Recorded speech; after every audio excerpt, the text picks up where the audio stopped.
দোস্ত দেখ দেখ কেটছে দেখ পুরে মাল সেই দেখে এটা মালটা থাকে কই রে ফিগার দেখছস এই মায়েটার পরিচয় কি রে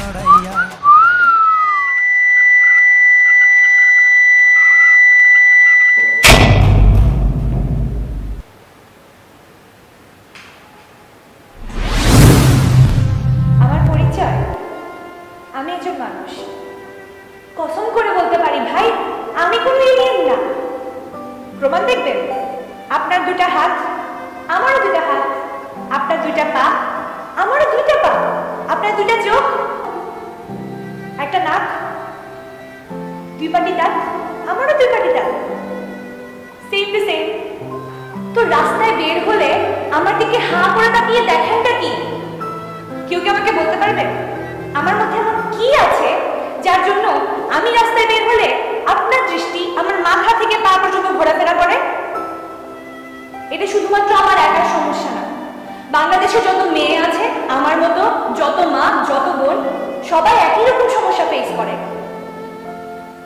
আমার দিকে তাকায় থাকার কারণ হিসেবে আপনি বলবেন আমার পোশাকের সমস্যা আমি জিন্স পরলে আপনার সমস্যা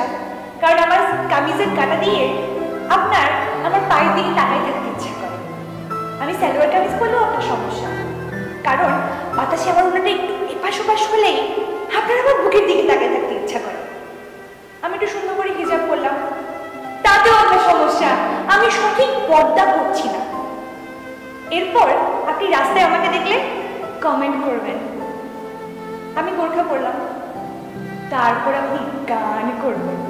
একটা বোরখা পরা মেয়ে পাগল করেছে ভাই একটা কাজ কর বাংলাদেশে সবগুলো শোরুমের মধ্যে থেকে যতগুলো মেয়েদের ড্রেস আছে সবগুলো বাদ দিয়ে দেন তার বদলে প্রত্যেকটা শোরুমে কিছু ফ্রিতে বস্তা দিয়ে দেন আমরা সবাই বস্তা করে রাস্তায় নামবো খালি একটা শর্ত কোন ছেলে আমি বস্তা করেছি বলে কমেন্ট করতে পারবে না জন্মের পর থেকে মৃত্যু পর্যন্ত কেন একটা মেয়েকে সব ফেস করতে হবে রাস্তায় হাঁটলে এই কাহিনী খবরের কাগজ পড়লে এই কাহিনী এক লোক 2.5 বছরের একটা বাচ্চাকে ধর্ষণ করেছে বাচ্চাটার দোষ কি ছিল জানেন সে একটা মেয়ে ছিল আর আমরা কি করেছি এই খবরকে কখনোই পত্রিকায় আসতে দিই নাই এখন আপনারা বলবেন এতে খারাপটা কি আমি বলবো ঠিকই আছে ভালো কাজই করেছে কারণ ওই বাচ্চাটা যখন বড় হবে তখন আমাদের সমাজ ওই বাচ্চাটার দিকে আর চোখে তাকাবে ওই বাচ্চার দিকে আঙুল তুলে কথা বলবে তখন কোনো পুরুষ ওই মেয়েটার হাত ধরবে না এসে আমি তো জানি না পশু সমাজে এরকম কোনো রেকর্ড আছে কিনা নাকি আমরাই মানুষরাই দিন দিন পশুরূপী জানোয়ার হয়ে যাচ্ছি এত কিছুর পরেও যখন বিয়ের সময় এত বড় একটা যৌতুকের গিফটের লিস্ট হাতে ধরা দেওয়া হয় তখন ইচ্ছে করে যে আমার হাত বটে সামনের কলার চেপে ধরে জিজ্ঞেস করি পুরুষ জাতি সেরা আমার এক আঙ্কেল গ্রামে থাকেন তার মেয়ের জন্য ছেলে ঠিক করেছেন ছেলে তার মেয়েকে বিয়ে করবে যদি বিয়েতে 4 পদের ফার্নিচার আর একটা 2 চাকার গাড়ি মোটরসাইকেল দেওয়া হয় এইসব শুনে তো ছেলের ব্যাপারে আমার প্রচুর আগ্রহ বের হয়ে গেল আমি তখন তার সম্পর্কে বেসিক ইনফরমেশন গুলো জানার চেষ্টা করলাম ছেলে কি করে জানেন মেকানিক্যাল ইঞ্জিনিয়ার গ্যারেজে চাকরি করে এইরকম ছেলের জন্য তো 4 চাকার গাড়ি এই মার্সিডিজ একটা অ্যাপার্টমেন্ট আর ব্যাংককে হানিমুনের টিকিট বুক করা উচিত ছিল গাধার বাচ্চা বলা একটা সব চাইতে পারিনি না গত বছর মা দিবসে আমি ভাবলাম মাকে এমন একটা কিছু লিখে পাঠাবো যেটা পরে মা আবেগে কান্নাই করে দেবে গুগলে মা লিখে সার্চ দিলাম গুগল আমাকে যেটা দিল সেটা করলে আমার মা আসলেই কান্না করে দিত গুগলে আমি কিছু চটি পেজের লিঙ্ক দিলাম যেখানে মায়ের সাথে ছেলের কাহিনী ফ্রেন্ডের মায়ের সাথে কাহিনী আমার ভাবতেও অবাক লাগছে মা জাতিটাকে আমরা কোথায় নিয়ে গেছি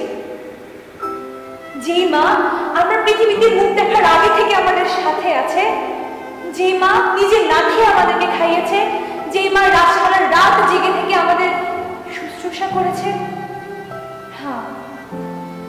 সেই মা। একটা মেয়েকে যখন একটা ছেলে রাস্তায় কমেন্ট করে, সবাই তখন মেয়েটাকে দোষারোপ করে। মেয়েটার পোশাকে সমস্যা, আচার আচরণের সমস্যা, চাল চলনের সমস্যা। কেন শুধু মেয়েটাকেই কেন দোষারোপ করা হয়? একটা মেয়ে হিসেবে আপনার কাছে আমার প্রশ্ন, পৃথিবীতে ধর্মকর্মের এত সব রেস্ট্রিকশন শুধুমাত্র মেয়েদের উপরই বা কেন?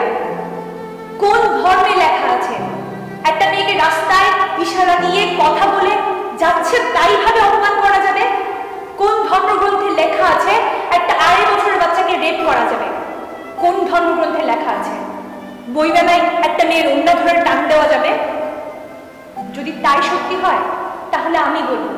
আপনার ঈশ্বর চেনার মধ্যে আর আমার ঈশ্বর চেনার মধ্যে অনেক পার্থক্য। তাই আপনার ঈশ্বরের নিয়ম নীতিগুলো আমার উপর চাপিয়ে দেওয়া বন্ধ করেন। Today, I would like to share a very important thing about a women's thinking. When you guys tease us, we consider ourselves as a human being, not as barking dogs outside the road. That is why we never respond.